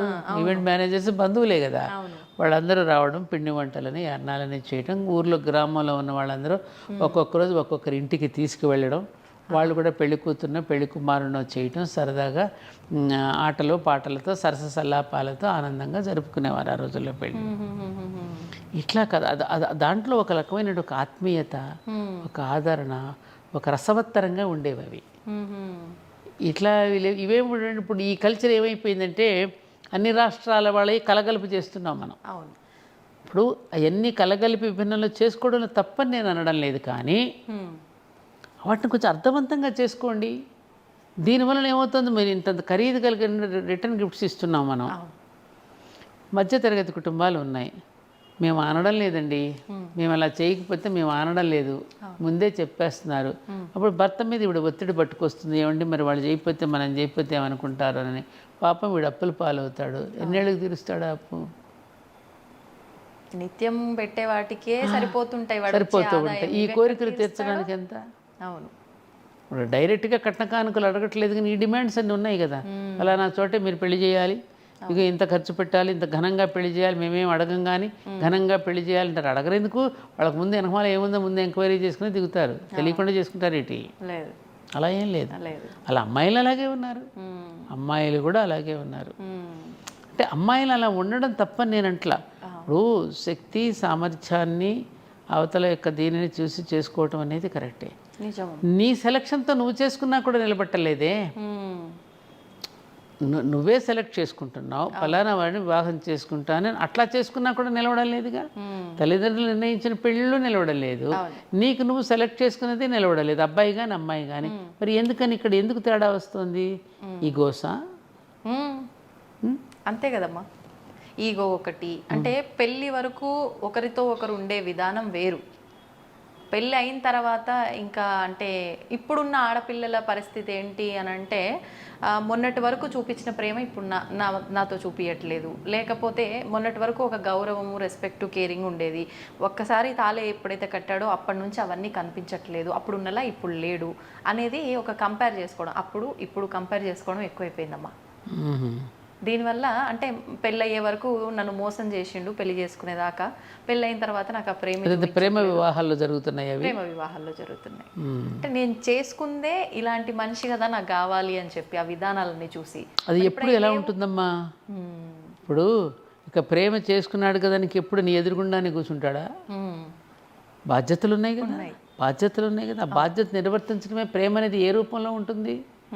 ఎప్పుడు నీ ఎదురుగా కూర్చొని మాట్లాడితేనే ప్రేమ కాదు కదా. కదమ్మా, ఇద్దరు కలిసి ఒకరికొకరు అర్థం చేసుకుని కొనసాగించడం కదా ప్రేమ. ఎల్లప్పుడు భార్యాభర్త ఎదురుగా కూర్చుంటే నడిచేది ఎలా? అది ఉండదు కదా. అది అర్థం చేసుకోవాలి అమ్మాయి కానీ అబ్బాయి కానీ. కానీ అది ఒక ఎర్రవాగు లాంటి స్థితి అమ్మా. పెళ్ళైన కొత్తలో ఉండే ఆ మోజు నెమ్మదిగా పిల్లలు పుట్టినాక తగ్గుతుంది. ఇద్దరు కాన్సన్ట్రేషన్ బిడ్డల మీద పెరుగుతుంది. ఎప్పుడైతే బిడ్డల మీద పెరుగుతూ ఉంటుందో బాధ్యతలోకి వెళ్ళిపోయిందని ఇవేవి గుర్తురావు. ఇప్పుడు పిల్లలు కూడా వద్దనుకుంటున్నారు కదా, పిల్లలు వద్దనుకుంటున్నారు. పిల్లల్ని పెంచడము ఇష్టపట్టలేదు, పిల్లలకి పాలు ఇవ్వడము ఇష్టపట్టలేదు. ఆ అటాచ్మెంట్ అనేది లేకపోవటం వల్ల డిటాచ్మెంట్ పెరుగుతుంది. పరస్పర అనురాగాలు, పరస్పర అనుబంధాలు ఎప్పుడైతే దూరం అయిపోతావో ఇవన్నీ వస్తాయమ్మా. కానీ కృతకమైనటువంటి వాతావరణం, ఒక కృత్రిమమైనటువంటి ప్రేమ అనురాగాలు ఉన్నారు తప్ప ఆ నిజమైనటువంటి హార్దిక సంబంధాలు పోయి ఆర్థిక సంబంధాలు ఎప్పుడైతే వస్తాయో అప్పుడు ఇలాంటి సమస్యలన్నీ వస్తాయి. నిజం. అమ్మ, ఇంకొకటి కూడా నేను విన్నది ఏంటి అంటే, ప్రతి ఒక్కరు అంటే మూర్ఖంగా మాట్లాడుతున్నారు అనుకోవాలా, లేకపోతే అసలు తెలియక మాట్లాడుతున్నారు అనుకోవాలో తెలీదు. వివాహ వ్యవస్థలు కూడా అంటే ఒక్కొక్క మనం పురాణాల నుంచి తీసుకున్న గాంధర్వ వివాహము అని ఇలా రకరకాల వివాహ వ్యవస్థలు ఉన్నాయి. ఇప్పుడు చూస్తున్న ఈ లివ్ ఇన్ రిలేషన్షిప్ కానివ్వండి, లేదంటే ఈ ప్రేమించి పెళ్లి చేసుకోవడం అనేది అప్పట్లో కూడా అమ్మాయి స్వయంవరం ఇలాంటివి ఉండేది. దాన్ని దీనికి కంపేర్ చేసి అప్పట్లో కూడా అమ్మాయి ఇష్ట ప్రకారంగానే అమ్మాయి 100 మంది మగవాళ్ళని తీసుకొచ్చి పెడితే అమ్మాయి వాళ్ళు ఏదో ఒక పోటీ పెడితే పోటీలో నెగ్గినవాడో లేకపోతే అమ్మాయి చూస్ చేసుకున్నవాడో. మరి ఇప్పుడు మేము చూస్ చేసుకుంటే తప్పేముంది? ఎవరన్నారు? ఇలా పోల్స్తున్నారమ్మా చాలా మంది. ఇది ఎలా తీసుకోవచ్చు అంటారు? చూస్ చేసుకోవడం తప్పని ఎవరంటలేదే. నీ చూసింగ్లో కరెక్ట్గా ఉండాలని చూసా. వాడు జేబు నిండుగా ఉందా, వాడు నన్ను హోటల్కి తీసుకెళ్తున్నాడా లేదా, వాడు నాకు గిఫ్ట్లు ఇస్తున్నాడా లేదా, నువ్వు ఎట్లా చూస్తున్నావు? నీ చూసింగ్ అనేటటువంటి విధానం ఎలాంటి చూసింగ్ ఉంది? ఇప్పుడు ఎవరినైనా పెళ్లి చేసుకుంటే అమ్మ నీకు ఎలాంటి వాడు కావాలంటే నాకు గ్రీన్ కార్డు కావాలి, లేకపోతే అమెరికాలో ఉన్నవాడు కావాలి, లేకపోతే ఇంజనీర్ కావాలి, డాక్టర్ కావాలని అంటారే తప్ప నన్ను అర్థం చేసుకున్నవాడు ఏమ్మా నాకు ఎప్పుడు రక్షణగా నిలబడేవాడు, నన్ను ప్రేమించేవాడు కావాలని ఎవరంటున్నారు? నువ్వెంతవరకు ఒక డాక్టర్గా చూస్తున్నావా, డాక్టర్ మనిషిని చూస్తున్నావా? నువ్వు డాక్టర్ని పెళ్లి చేసుకుంటున్నావా, మనిషిని పెళ్లి చేసుకుంటున్నావా, గ్రీన్ కార్డుని పెళ్లి చేసుకుంటున్నావా? అంటే మన కోరికలలోనే మనకు తెలుస్తోంది కదమ్మా. అందుకని అట్లాంటిది ఉన్నప్పుడు ఆ పైపైన మెరుగులు చూసి నువ్వు ఎప్పుడైతే ప్రేమిస్తావు అది పైపైనే ఉండిపోతుంది. నువ్వు హృదయ అంతర్గతంగా లోపలికి ఎక్కడ వెళ్ళి చూస్తున్నావు? అలాంటి ప్రేమను ఎవరు కాదంటారు? ఇప్పుడు దమయంతి, నల దమయంతులు కానీ మన మన సత్యవతి వీళ్ళ పెళ్లి వివాహాలు కానివ్వండి, మన దుష్యంతుడు శకుంతల వివాహం ఒక హెచ్చరిక చేశారుగా. ఏ సాక్ష్యము లేకుండా పెళ్లి చేసుకుంటే ఎంత ప్రమాదం, హెచ్చరికగా మనకు నలదమ్మ మన శకుంతల దుష్యంతుడి వివాహం మనకు తెలియజేస్తుంది వివాహాలు. కాబట్టి నువ్వు ఎక్కడ దేనిని చూసి నువ్వు చేసుకుంటున్నావు అది కదా అక్కడ చెప్పేది మన వాళ్ళు. కానీ 2 రకాల మనుషులు ఉన్నారు కదమ్మా. గుడ్డిది ప్రేమ, గుడ్డిదంట. దేన్ని చూసి నువ్వు చూసి చేసుకున్నావు. అవును, 2 రకాలంటే నువ్వు చెప్పేది నాకు అర్థం. అంటే మీరు అన్నట్టు ఇప్పుడు ప్రేమ గుడ్డిది. కొంతమంది నన్ను ప్రేమగా చూసుకొని బాధ్యతగా ఉండే వ్యక్తి అయితే చాలు, నాకు ఆస్తులతో సంబంధం లేదు అనుకున్న వాళ్ళు వచ్చి అదే ఆలోచన మారకుండా ఉంటే బాగుంటున్నారు. తర్వాత అంటే మీరు ఇందాక అన్నట్టు పోల్చుకోవడము, పక్కోళ్ళని చూసి వాళ్ళు అది కొనుక్కున్నారు నాకు ఇది లేదు అని పోల్చుకుంటే, నువ్వు ఎంచుకున్నప్పుడు నీకు ఇది నచ్చింది ఇప్పుడు నచ్చట్లేదు మరి నేను ఏం చెయ్యాలి అనేవాళ్ళు ఒకరు. లేదు ముందే నాకు ఈ ప్రేమ ఇవన్నీ నాకేం కడుపు నింపవు, నాకు మంచిగా రిచ్గా ఉండాలి అనేటట్టు చూస్ చేసుకున్న వాళ్ళు, అప్పుడు అది ప్రేమ అవ్వదుగా. అవ్వదు, అది ప్రేమ అవ్వదుగా. అది ప్రేమ ఎలా అవుతుంది? ఆ ప్రేమ అనేటటువంటి దానికి చాలా అద్భుతమైనటువంటి అర్థం ఉంది కదమ్మా. ఇది ప్రేమ ఎలా అవుతుంది? ప్రేమలో త్యాగం ఉంటుందిరా. ఆ త్యాగం ఉంటేనే రియల్ ప్రేమ అవుతుంది కదా. అది లేనప్పుడు అది కేవలం లస్ట్ అంతే. అది తెలుసుకోవాలంతే. ఇప్పుడు నేను చాలామంది నువ్వు చూడు, ఇప్పుడు ఎన్ని చదువుకున్న మనలాంటి వాళ్ళలో ఈ ఆలోచనలు వస్తున్నాయి మీలాంటి. ఫుట్పాత్ మీద నేను అన్ని పరిశీలిస్తాను. సామాన్య మానవుల్లోకి వెళ్ళి చూస్తే వారిలో చూస్తే ఏ గొప్ప సౌందర్యము నీకు కనిపించదు. మామూలుగా మనం అనుకుంటున్న సౌందర్యం. గుడ్డివాడు అవుతాడు, అమ్మాయి కుంటమ్మాయి ఉండొచ్చు అమ్మ, వాళ్ళ భుజాల మీద ఒకరినొకరు ఎత్తుకుని వెళ్ళి ఒకరికొకరు తినిపించుకుంటూ చూస్తాం. వాళ్ళు ఏ సౌందర్యం చూశారమ్మా? ఆ ప్రేమ ఎక్కడది? ఇప్పటికీ చూస్తాను, కొన్ని కుటుంబాల్లో చూస్తాను, అమ్మాయిని చూస్తాను. ఇప్పటికీ అన్ని సంవత్సరాలు 83-80 సంవత్సరాలు ఇచ్చిన ఆ భర్తకు ఆవిడ చేసే సేవలు కానీ, భార్యకు బాగుండకపోతే మననే మా ఇంటి పక్కన సరిపోతే ఆ భార్య కోసం ఆయన వెలిపించడం, ఇప్పటికీ 75 సంవత్సరాలకు వయసు, మరి భర్త కోసం ఆవిడ వెలిపించడం. ఏ సౌందర్యం చూసమ్మా ఇది? వాళ్ళు ఆటుపోట్లు ఎదుర్కోలేదా? ఎదుర్కొన్నారు. ఇది తెలియటలేదమ్మా. జీవనం వేరు, జీవితం వేరు. పాశ్చాత్యులకి వివాహం అంటే 2 జీవితాల కలయిక కాదు. పాశ్చాత్యులకి వివాహం అంటే 2 శరీరాల కలయిక. భారతీయులకి వివాహం అంటే 2 జీవితాల కలయిక. జీవితానికి కలయికకి దీనికి ఎంత తేడా ఉంది? అవును, ఎంత తేడా ఉందమ్మా? చాలా తేడా. అస్థిమశకాంతరం. అవును. అది తెలియక మన వాళ్ళు ఇప్పుడు ఇబ్బందులు పాలయ్యి వాళ్ళ ఇబ్బందులు కొని తెచ్చుకుంటున్నారు. అవును. నిన్ను చదువుకోమని కాలేజీకి పంపించింది దేనికి? నువ్వు విద్యావంతురాలివైతే ఆ కుటుంబం మొత్తం విజ్ఞానవంతంగా అవుతుంది, సంస్కారయుతంగా ఉంటారు. నీకు చదువు తెప్పిస్తున్నావు. నువ్వు చదువు అనేది నేను ఉద్యోగం కోసం కాదు కదా. ఉద్యోగం కోసం కాదు కదా మనం చదువుకునేది, విలువల కోసం. పిల్లల కోసం. ఏ విద్య విలువలనిస్తోంది మనకి ఇప్పుడు? కాదు కదా. అక్కడ చాలా పెద్ద పప్పులో కాలేసాం మనం. అవును. ఇప్పుడు బాధపడేమి లాభం? ఆడపిల్లలకి చదువుకోవాల్సిందే, మగపిల్లలు చదువుకోవాల్సిందే. మేము చదువుకున్నది ఎంత? మా అమ్మగారు చదువుకుంది 4వ తరగతి. ఆహా. కరెక్ట్గా సంతకం పెట్టడం కూడా బాగా వచ్చేది కాదు నిజంగా చెప్పాలంటే. ఆహాహా. కానీ వాళ్ళ నోరు విప్పితే, మా నాన్నగారు కానీ మా అమ్మ కానీ నోరు విప్పితే ఎంత అద్భుతమైన విషయాలు వారి నోటి వెంట వెలువడాయో. మా నాన్నగారు మంచి మహాభారతం, రామాయణం వాడి విలువలు చెప్తూ ఉండారు. అలాగే నేను కూడా పెద్దగా ఏం చదువుకోలేదు. మళ్ళీ 11వ తరగతి చదువుకున్న తెలుగు మీడియంలో. మరి మేము ఏ సారాన్ని గ్రహించాం? పెద్దవాళ్ళ దగ్గర నుంచి మీరు ఏది అవసరమో అది తీసుకున్నారు. వారు అరుగుజాడలు ఏవైతే అనూచానంగా పెద్దల నుంచి అనూచానంగా వచ్చినటువంటి వాటిని అనుసరిస్తూ ఎక్కడైనా తప్పు జరిగితే కూడా దాన్ని ప్రతిఘటించాం మేము. ఆ ప్రతిఘటించకుండా అన్నింటికీ తల వంచేసి ఏమీ గంగిరెద్దుల పొరలు ఊపలేదు. దాన్ని సరి చేసుకున్నాం. సరి చేసుకోవడానికి, సరిదిద్దుకోవడానికి చాలా తేడా ఉంది. గుర్తుపెట్టుకోండి. ఆడపిల్లల్ని ఎవరిని అమ్మ సర్దుకు పొండమని ఏ శాస్త్రము చెప్పలేదు. సరిదిద్దుకోండి అని చెప్పింది. సీతాదేవి సరిదిద్దుకుంది, అనసూయ సరిదిద్దుకుంది, ద్రౌపది సరిదిద్దింది. ఎవరికి వాళ్ళ భర్తలు సరిదిద్దుకున్నారు తప్ప సర్దుకుపోలేదు. ఇది గుర్తుపెట్టుకోండి మీరు. ఆ సరిదిద్దుకోవడంలో మీకు ఒక ఒడుపు తెలియాలి, ఒక నైపుణ్యం తెలియాలి మీకు. ఆ నైపుణ్యం అనేది దేని ద్వారా వస్తుందంటే మాట ద్వారా వస్తుంది. వాక్కు అనేది ఒక కామధేనువు. నువ్వు మాట్లాడే విధానాన్ని బట్టి నీ కుటుంబం మొత్తం నీ వెంట నడుస్తుంది. ఇది నేను అనుభవపూర్వకంగా చెప్తున్న మాట. ఇది మాట ఆ శృతి కలుపుకుని కుటుంబంలో జీవించటం ఎలాగో, ఆ ఒడుపుగా నైసుగా తప్పించుకుని చెప్పడం ఎలాగో అది తెలిసి ఉంటే ఏ ఆడపిల్ల సంసారమైన బ్రహ్మాండంగా ఉంటుందమ్మా. ఇది తెలియ కొట్టుకుంటున్నారు పిల్లలు. Very simple. నా దగ్గరికి 2-3 జంటలు వచ్చారు ఆ మధ్యన. ఎప్పుడు వస్తే నేను చెప్పిన తర్వాత ఎప్పుడు చాలా కాలం తర్వాత అమ్మాయి ఎక్కడో తారసపడింది. నేను గుర్తుపట్టలా. వచ్చి నమస్కారం చేస్తుంది. అమ్మ నేను మీరు మర్చిపోతే నేను ఎలా మర్చిపోతానమ్మా? ఆనాడు మీ ఇంటికి వచ్చాను నేను, కాపురం ఇట్లా బాగా వచ్చేసింది. అప్పుడు చిన్న సూక్ష్మమైన 2 విషయాలే మీరు చెప్పారు నాకు. అది నా లైఫ్ని మార్చేసింది అని చెప్పింది. సింపుల్. ఇదే కమ్యూనికేషన్. జస్ట్ కమ్యూనికేషన్ అమ్మా. ఆ కమ్యూనికేషన్ స్కిల్ అనేది వీళ్ళు ఇప్పుడు అభినయంతో నేర్పిస్తున్నారు తప్ప అక్కర్లే. ఆ కమ్యూనికేషన్ స్కిల్ అని ఎదుటివాడితో మనం ఎలా మాట్లాడి అతడిని ఎలా మనం వశం చేసుకోగలుగుతున్నాం ప్రేమతో. అది భాగవతంలో శ్రీకృష్ణుడు ఎంత బాగా చూపించాడమ్మా. అవి ఎందుకు చదవరు వీళ్ళు? అవి చదివితే ఎలా చేయాలో తెలుస్తుంది. అమ్మవారి నామం స్వాధీన వల్లభాయై నమః అని ఒక నామం వస్తుంది. భర్త ఎప్పుడు స్వాధీనం అవుతాడు నీకు? ఎప్పుడు స్వాధీనం అవుతాడు? An obedient wife can only commands and demands her husband.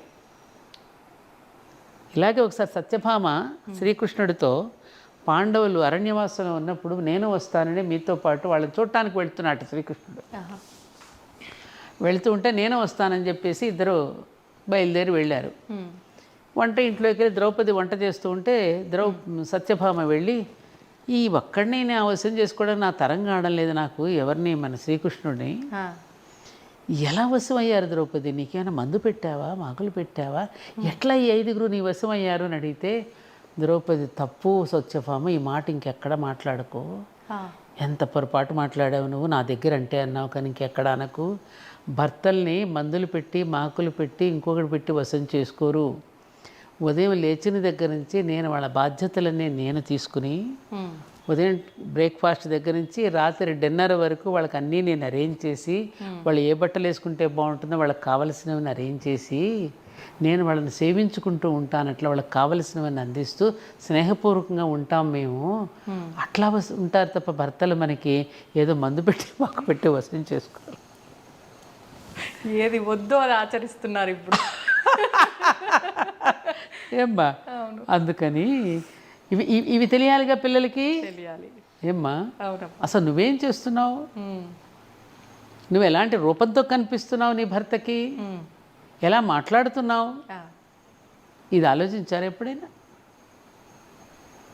అలసిపోయి వచ్చినటువంటి భర్తకి ఆఫీసు నుంచి రాగానే ఒక చక్కని గాజులు వేసుకున్న చేత్తో ఒక కాఫీ కప్ అందించేటటువంటి భార్యలు ఈ ఆధునిక యుగంలో ఎంతమంది ఉన్నారమ్మా? నవ్వుతూ రాగానే అతను అలసట తీరిపోయేటట్టుగా మాట్లాడి పలకరించేవాళ్ళు. రాగానే ముందు ఏం తెచ్చావు, నాకు గిఫ్ట్ తెచ్చావా అని చూస్తున్నారా?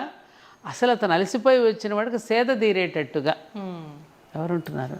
నేను ఈ మధ్యన ఒక మాట కూడా అన్నాను, పాపం వాళ్ళకి తప్పు కాదు, ఇప్పుడు ఈ ఉద్యోగాల్లో పడిపోతున్నారుగా భార్యాభర్తలు ఇద్దరు. ల్యాప్ అంటే ఒడి కదా, ఈ ఒళ్ళో ఏముంటుంది, ల్యాప్టాప్ ఉంటుంది. అతని ఒళ్ళోనూ ల్యాప్టాప్ ఉంటుంది, అమ్మాయి ఒళ్ళోనూ ల్యాప్టాప్ ఉండి పనిచేస్తున్నారు వర్క్ ఫ్రమ్ హోమ్లో కూడా. భార్యాభర్తలు ఇద్దరు అనురాగంతో ఆమెను ఒడిలో తలబెట్టుకుని సేద తీరుతాడు, అతని ఒడిలో ఈవిడ సేద తీరుతుంది తలబెట్టుకుని.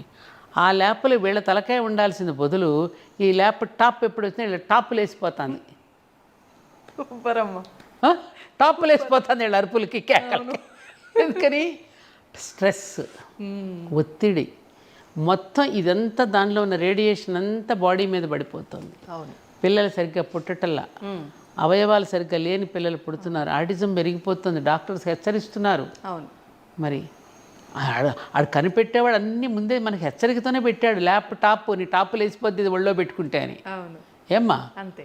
టీవీ అండ్ దూరదర్శన్, నువ్వు ఇంత దూరంగా ఉంటే అంత మంచిది, దూరంగా ఉండు సుమంత్ పెట్టడమే దూరదర్శన్ అన్నాడు. దానికి దగ్గర అయిపోయావు, ఎడిక్ట్ అయిపోయావా లేదా? ఇవన్నీ ఎందుకు చెప్తున్నానంటే అమ్మా, నేను ఒక మాట అంటాను సుజిత, నువ్వు ఎటు అంటే నేను ఏదో చెప్పేస్తున్నట్టున్నాను. సరదాగా ఉంది మన ఇద్దరు సంభాషణ. కావాలి ఇప్పుడు అది.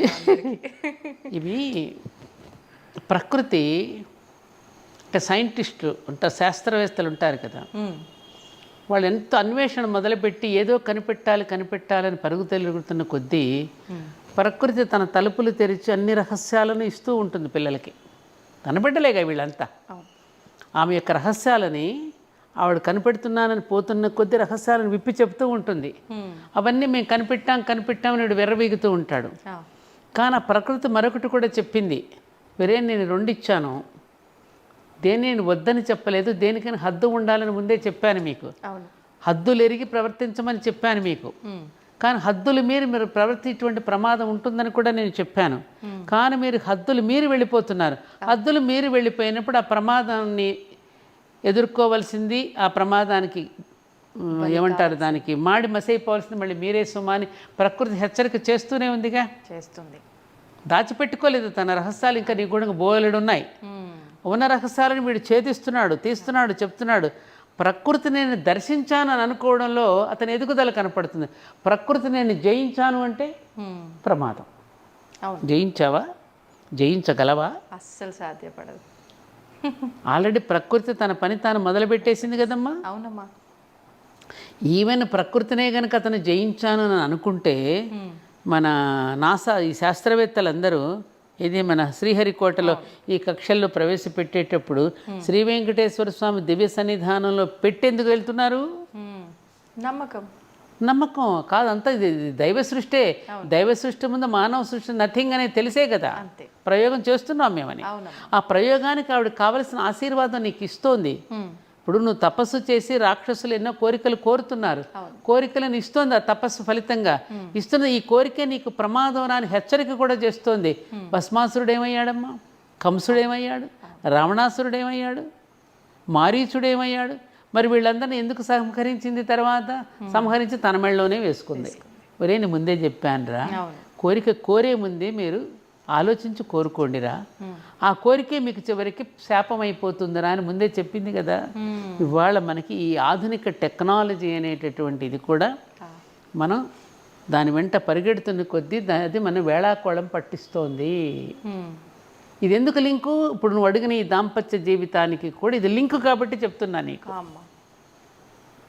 పిల్లలకి పాలు లేవు, వాడికి ఇమ్యూనిటీ తగ్గిపోతుంది. ఇమ్యూనిటీ తగ్గిపోయినాడు చిరాకు పడుతూ ఉంటాడు, వాడు ఊరికి వ్యాధులు వస్తూ ఉంటాయి, మరి భార్యను విసుక్కుంటూ ఉంటాడు. ఇవన్నీ ఉంటాయి కదమ్మా. ఆ అమ్మాయి పని చేసి అలసిపోయి భర్తను ఏదో ఒకటి అనేస్తుంది, ఇద్దరికి మధ్యలో ఘర్షణ జరుగుతుంది, విడాకులు అయిపోతాయి. అప్పుడేమనేవారు, నన్ను కాకపోతే ఎవరిని అంటారండి, పాపం ఆయన సొత్తు నేనే కదా, నా సొత్తు ఆయన సొత్తును నేను. మమ్మీ ఒకరికొకరు మా మీద విసుక్కు ఇంకెవరి మీద విసుక్కుంటారు అనేవారా కాదా? చూసాం, మా అమ్మ నాన్నలు మేము చూసాం ఇవన్నీ. మన పేరెంట్స్ని చూసాం కదా, వాళ్ళ జీవన విధానాలు చూసాం కదమ్మా. అందుకని ఇప్పుడు తెలుసుకోవాల్సింది ఏమిటంటే, ఈ చదువు అనేటటువంటిది కేవలం ఉద్యోగాల కోసం కాదు, జీవితం అనేది హాయిగా జీవించడానికి. హాయిగా జీవించడానికి బదులు లేనిపోయినవన్నీ తెచ్చిపెట్టుకుని ఎందుకు విచ్ఛిన్నం చేసుకోవాలి మనం?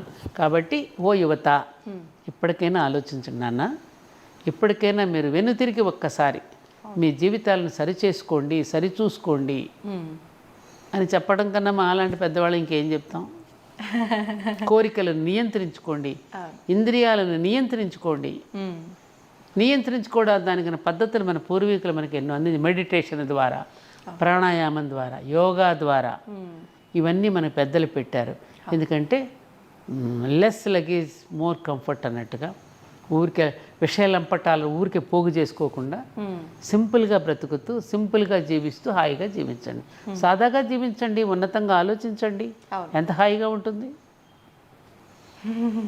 ఉన్నతంగా జీవిస్తాము, అస్సలు బుద్ధిగా ఆలోచించాం. ఉన్నతం అంటే ఏంటి? ఉన్నత జీవితం అంటే ఏంటమ్మలో? పెద్ద పెద్ద బంగళాల్లో ఉంటాం, ఇప్పుడు ఆ బంగళాలు కూడా చస్తున్నారు ఉండలేక, అవి కూడా వద్దనిపిస్తుంది వాళ్ళకి. కొంతకాలం ఉంటుంది ఆ మోజు తీరాక. ఇప్పుడు భార్య మీద ఇందాక నువ్వు మోజు తీరినట్టు ఈ బంగళా మీద మోజు తీరుతుంది కొన్ని కాలాన్ని. మళ్ళీ ఎక్కడో సింగిల్ బెడ్రూమ్ ఎక్కడుందండి, లేకపోతే ఎక్కడైనా పెద్దవాళ్ళందరూ 10 మంది కలిసి ఉండే చోట వెతుకుతున్నారుగా. ఇప్పుడు సింగిల్ బెడ్రూమ్లో ఉన్న వాళ్ళందరూ పెద్దవి కావాలన్నారు, ఆ పెద్ద దగ్గర నుంచి ఆకాశ హర్మ్యాలు అన్నారు, ఆ కిందకి దిగడం ఎట్లాగా అని ఇప్పుడు ఆలోచిస్తున్నారు. ఎక్కడన్నా ఊరి చివరికి వెళ్ళి ఫామ్ హౌస్లో ఉందాం. చూడండి ఆలోచనలు ఎలా మారిపోతున్నాయో. అది ముందు నుంచే ఉంటే అసలు తిప్పలేదుగా, ఇంత కాంక్రీట్ జంగల్గా చేసుకోవాల్సిన అవసరం ఏముండదుగా. ఒకే ఇంట్లో ఇంతమంది ఎలా జీవించగలిగాం, ఆప్యాయతలను ఎలా పంచుకోగలిగాం కదమ్మా. అందుకని ఎంత సింపుల్గా మనం ఉంటే అంత హాయిగా జీవించగలం. సింపుల్ సిటీలో ఆనందం ఉంది అనేది ఇప్పుడు తెలుసుకుంటే అందరం హ్యాపీగా బ్రతికేయచ్చు. అంటే ఒక సామెత చెప్పేవారమ్మా, నేను విన్నా చాలాసార్లు, ఎద్దున్నోనికి బుద్ధుండదు, బుద్ధున్నోనికి ఎద్దుండదు అని చెప్పి. అంటే మనకొకటి ఉంది అని అంటే, ఇప్పుడు నేను అన్ని రకాలుగా నేను ఉన్నతంగా అంటే, ఆలోచనల్లో నేను ఉన్నతంగా ఉంటే ఫస్ట్ నన్ను ఏది అంటదు.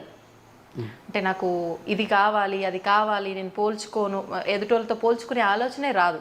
కానీ ఇప్పుడు ఆలోచనలే ఉన్నతంగా లేవు కాబట్టి, నేను మంచి ఐశ్వర్యంతో కూడి ఉంటే, నాకు మంచి ఒక బంగ్లా, కారు ఇవన్నీ ఉంటే ఫస్ట్ ఆరోగ్యం అన్నా బాగుండదు, కంటికి నిద్ర ఉండదు, ఈ ఇబ్బంది లేదు. ఇవన్నీ లేకుండా నేను పూరి గుడిసెలో ఉంటే నాకు అదే బంగ్లా లేదు, కారు లేదు, ఆరోగ్యం అన్నీ బాగుంటే ఇది లేదు, అది ఉంటే ఇది లేదు అని చెప్పి ఈ ఆలోచన ఎక్కువైపోయింది కదా. ఎక్కువైపోయింది. ఎందుకనంటే అమ్మా, మనకి ఉత్తమ సాహిత్యం ఉంది, అనేక గ్రంథాలు ఉన్నాయి, ఉత్తమ సాహిత్యం ఉంది. భగవద్గీత దగ్గర నుంచి ఉపనిషత్తులు, మిత్రలాభం, పంచతంత్ర కథలు, మనకి పశుపక్షాదుల మీద పెట్టి కథలు చెప్పేవారు. ఎలా ఉంటే ఇట్లాంటి పర్యవసానం వస్తుందో అవి వినే ఓపిక వినిపించడం లేదు. వాళ్ళ ఇంట్లో కూర్చొని కథలు చెప్పేవారు. ఇంట్లో కూర్చొని పెద్దవాళ్ళ కథలు చెప్పే గురుత్వం వహించే పెద్దలు వాళ్ళ ఇంట్లో లేరు. కదా, ఎవరు లేరు కదా ఎదుగుతూ ఉన్న పిల్లలకి ఎదుగుతూ ఉన్న క్రమంలో వాళ్ళకి చెప్పడానికి. అవునమ్మా. ఆఖరికి మేమే చెప్తూ ఉంటాం, స్నానం చేసేటప్పుడు ఇక్కడి నుంచి నేను కూడా అరుస్తూ ఉంటాను, అరే శుభ్రంగా స్నానం చేయండి, పళ్ళు తోముకోండి, వీపు తోముకోండి, అక్కడ తోముకోండి, ఇక్కడ తోముకోండి అని మేము అన్నీ చెప్తూ ఉంటే వాళ్ళకి చాదస్తంగా కనిపిస్తున్నది. పిల్లల బట్టలు ఇలా వేసుకోవాలన్నా, పెద్దవాళ్ళ ముందు కూర్చున్నప్పుడు ఇలా కూర్చోవాలని చెప్తే ఇప్పుడు పిల్లలు వినిపించుకునే స్థితిలో లేరు. ఏ బుల్షిట్ ఇవన్నీ ఎట్లాంటి కబుర్లు మాకు చెప్పకండి, మీ కాలం వేరు మా కాలం వేరు అని మన పిల్లలే అంటున్నారు. అవునమ్మా. కదా కాదు. సో అది అంటే దాని పర్యవసానం వాళ్ళకి తర్వాత తెలిస్తే కానీ బుద్ధి రాదు. ఏదంటారే ముట్టుకున్నాక కానీ నీకు తెలియదురా అంటాను చూడమ్మా.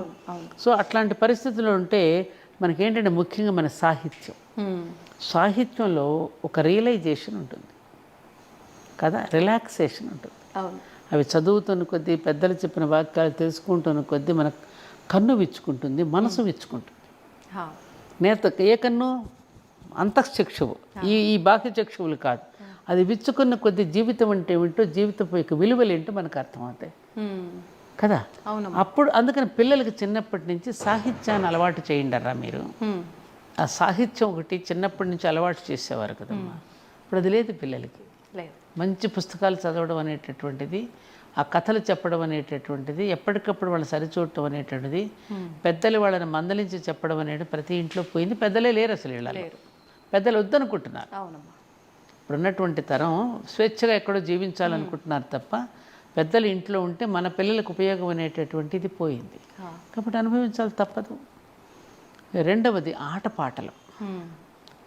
వాళ్ళకి ఆడుకోవడానికి గ్రౌండ్ ఏది లేదు. మన ఆటపాటలలో కూడా ఒక తాత్వికతను ఉండేది. మన గోళీలు ఆడుతూ ఉంటే ఒక ఏకాగ్రత. ఏదైనా చూడండి, మీరు మన ప్రతి గేమ్, మన వైకుంఠపాళి తీసుకోండి మీరు, పరమపద సోపానం. ఎదుగుతూ ఉన్న కొద్ది అహంకారం వస్తే, పలానా నీలో కనుక ఎర్షడ్ వర్గాలు ప్రవేశిస్తే నువ్వు ఎట్లా పతనమైపోతావని జర్రని కిందకు వచ్చేస్తాం. ఎంత నేర్పారమ్మా వాళ్ళు. ఇంట్లో స్త్రీలు ఖాళీగా కూర్చుని మధ్యాహ్నప్పుడు వచ్చి కథలు చెప్పించేవారు. బాలనాగమ్మ కథని, సీతమ్మ వారి కథని, అలా గాథలు చెప్పించేవారు వాళ్ళు. అలా వాళ్ళ ఓహో వాళ్ళు ఎంత కష్టాలు పడితే మరి మనం ఎంత అని వాళ్ళ కష్టాల ముందు మన కష్టం చిన్నగా తోసేది. నిజానికి పాండవులు పడ్డ కష్టాల కన్నా పడ్డామా? రాముడు పడిన కష్టం కంటే పడ్డామా? అంతకంటే మీరు అసలు శ్రీకృష్ణుడు పడిన కష్టాలు తలుచుకుంటే మీరు ఇంకా ఆశ్చర్యపోతారు. నిజానికి పోల్చుకుంటే వాళ్ళకన్నా సుఖంగా లేమమ్మా మనం. ఎంత కష్టపడి చేశారమ్మా వాళ్ళు. ఇవన్నీ చెప్పడం వలన ఓహో వాళ్ళు అంత కష్టపడితే వాళ్ళ కష్టం ముందు మనం చాలా చిన్నది కదా అని సర్దుకునేవాళ్ళం కాదంటావా? అవునమ్మా, అవును. కాదా? మీరు చెప్పిన దాన్ని బట్టి నాకు ఒకటి అనిపించిందమ్మా, పోల్చుకోవటం తప్పు కాదు. అంటే ఏ రకమైన దానితో పోల్చుకుంటున్నామో అది ఆల్చుకోవాలి. మంచిని కాంపిటీషన్గా తీసుకో. అంతకంటే నేను ఎదగాలి, దీనికంటే నేను ఎదగాలి. ఊర్ధ్వముఖంగా నువ్వు ఆలోచించు. నీ ఆలోచనలు ఎప్పుడు ఊర్ధ్వముఖంగా ఉండాలి, అధోగతిలో ఉండకూడదు. అధోలోకంలో ఉంటున్నావా, నువ్వు ఊర్ధ్వలోకంలో ఉంటున్నావా? ఆ ఊర్ధ్వలోకంలోకి నువ్వు విహరించడానికి నీకు ధ్వజస్తంభం ఉంది. అక్కడ ఆ ధ్వజస్తంభాన్ని చూస్తూ ఉంటే అక్కడెక్కడ మన మూలాధార చక్రం నుంచి సహస్రారం వరకు ఉంటుంది, అక్కడ కనిపిస్తుంది. నువ్వు ఊర్ధ్వాన్ని అట్లా ఆది దంపతుల స్థాయికి నువ్వు ఆలోచనని పెంచడానికి ఎన్ని పెట్టారమ్మా మనకి.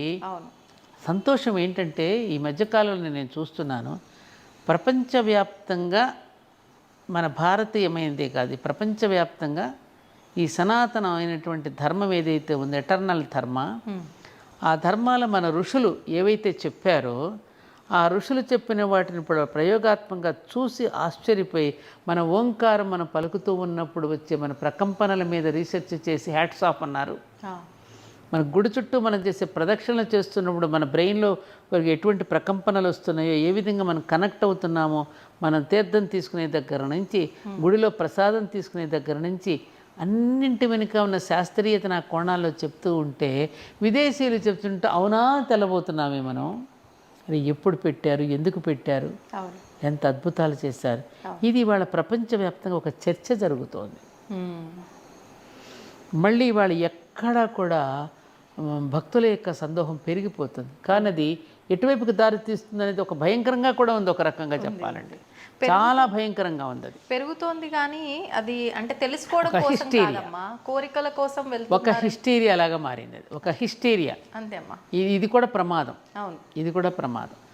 ఇవేమీ లేనప్పుడు నువ్వు ఊహించుకో, ఈ సోషల్ మీడియా లేదు, ఈ టెలివిజన్స్ లేవు, ఈ రేడియోలు లేవు, ఎవరు ఏమీ ప్రసారం చేయకుండానే ఇంటింట ధర్మం ఎలా ప్రసారం అయ్యింది? అవును. ప్రచారం చేశారు ఆ రోజుల్లో, లేదు. ప్రసారం అయ్యింది. ఒక సంక్రాంతి పండుగ రోజున ఒక హరిదాసు ఒక కీర్తన పాడి అవును. నిన్ను ఆధ్యాత్మికత వైపు నడిపించి ఇంటింటికి ఒక గురువుని ఏర్పాటు చేశారు వాళ్ళు. ఒక బుడబుక్కల వాడు వస్తాడు, అవును. వాడొచ్చి ఒక తత్వాన్ని పాడి వెళ్ళేవాడు, వినోదం కలిగించేవాడు, ఒక పిట్టల ధర వచ్చేవాడు, ఒక వినోదాన్ని పండించి వెళ్ళాడు. మరి అప్పుడు ప్రతి ఇల్లు కూడా ఒక గృహస్థాశ్రమంగా ఒక యజ్ఞార్థంగా జీవితాన్ని మలుచుకుని మన పెద్దలు జీవించలేదా? ఇవాళ ఏదో పెద్ద మనం చెప్పేస్తున్నామని బయలుదేరుతున్నాం, కానీ ఇవన్నీ లేనప్పుడు ఇంకా హ్యాపీగా బ్రతికారు.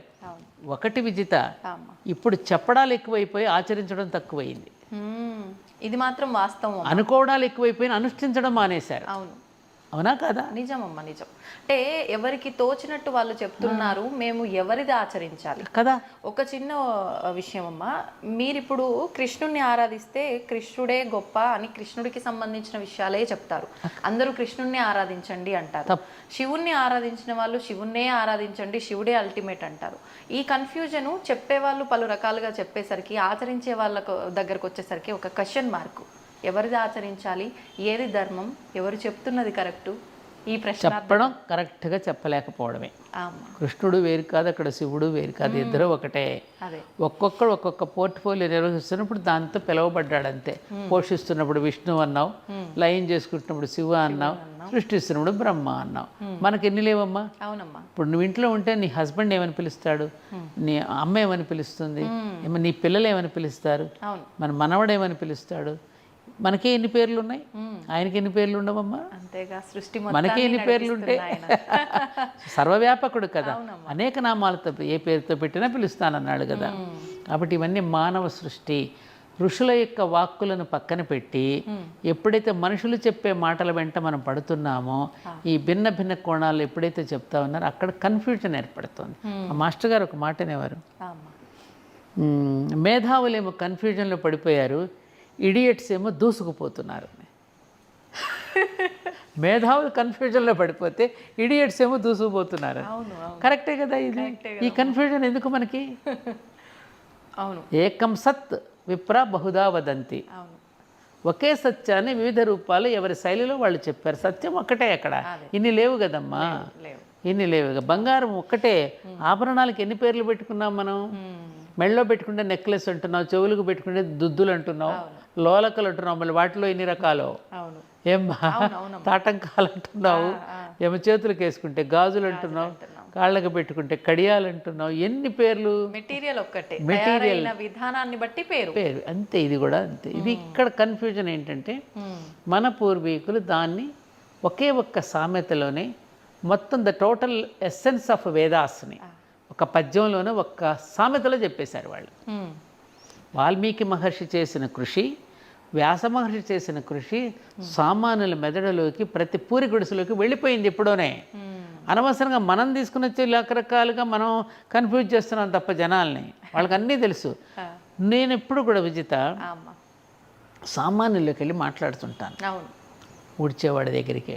ఇప్పుడు మన దగ్గర జిహెచ్ఎంసి నారాయణమ్మ గారు మీరు వినే ఉంటారు. ఆవిడ ఎంత బాగా చెప్తాంది ఒక పద్యాన్ని. ఆవిడేం చదువుకుంది కదా.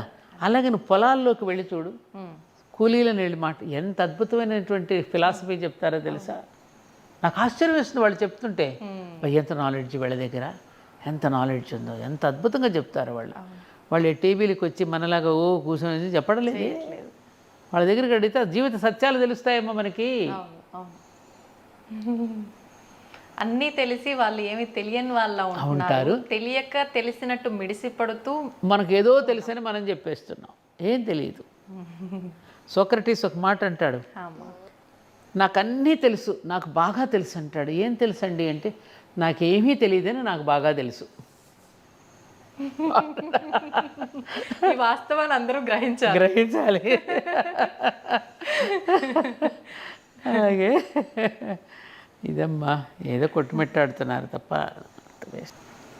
సంతోషం. చాలా సంతోషం విజిత, చాలా సంతోషంగా ఉంది. మంచిదమ్మా.